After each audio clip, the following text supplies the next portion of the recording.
আসসালামু আলাইকুম। আমি আলমগীর হোসেন সম্রাট।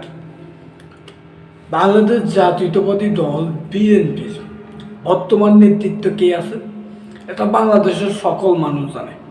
যে রাজনীতি বুঝে না সেও জানে।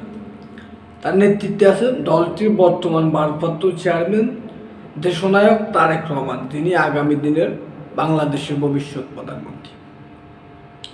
কারণ উনি ওনার যোগ্যতা, ওনার মেধা, ওনার নেতৃত্ব উনি প্রমাণ করেছে উনি বাংলাদেশের ভবিষ্যৎ প্রধানমন্ত্রী ইনশাল্লাহ। যদি কোনো ষড়যন্ত্র না হয়, যদি কোনো আবার ১-১১ না হয়, তাহলে ইনশাল্লাহ উনি প্রধানমন্ত্রী হবে। এটা বাংলাদেশে আপম জনতার দাবি হয়ে উঠেছে। তারেক রহমানের নেতৃত্বে দেশে আবার হারানো গণতন্ত্র পুনরুদ্ধার হবে ইনশাল্লাহ। যাই হোক, যে কথাটি বলতে চাই, তো বিএনপির এখন বর্তমান শীর্ষ নেতৃত্ব হচ্ছে দেশনায়ক তারেক রহমান। তো জনাব তারেক রহমান বলেছে চাঁদাবাজ, অত্যাচারকারী, জুলুমবাজ, নির্যাতনকারী, দখলদার, টেন্ডারবাজ, মানুষের প্রতি নিষ্ঠুর আচরণ করে এমন লোক, যে দলের হোক, যে ব্যক্তি হোক, যে গোষ্ঠীর হোক, যে ধর্মের হোক, যে গোত্রের হোক,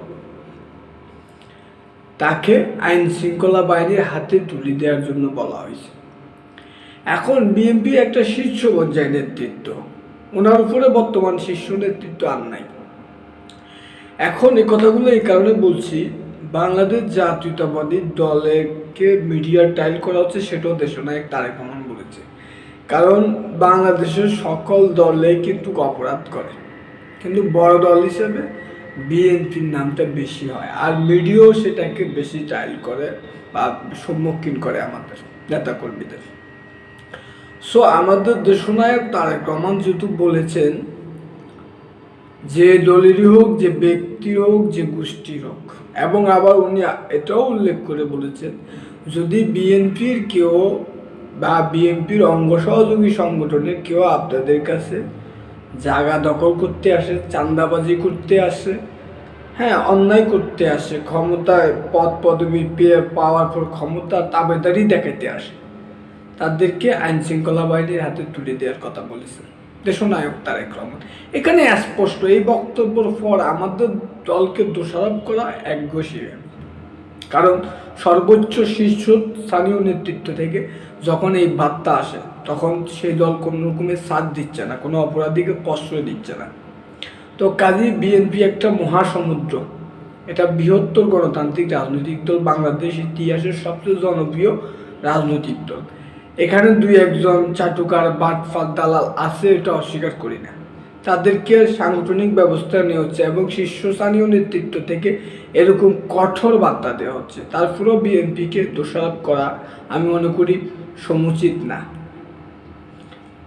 5ই আগস্টের পর যতগুলো বিএনপির নেতাকর্মী বহিষ্কার হয়েছে বিভিন্ন অপরাধে, অনেক দলে সেই নেতাকর্মী নাইও, আর তারা অন্য অন্য বিভিন্ন দলে বহিষ্কার হওয়ার পর তাদেরকে সাময়িক স্থগিত করে বা একটা আইওয়াস করায়। আমাদের দলের দেশনায়ক তারেক রহমান এবং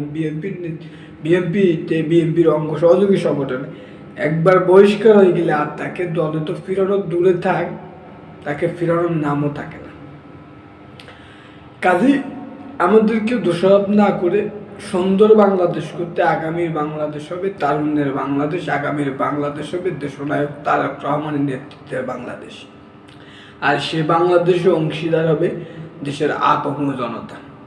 যতই মিথ্যাচার, যতই ষড়যন্ত্র, যতই বিষোদ্গার করেন, ইনশাল্লাহ সফল হবে না।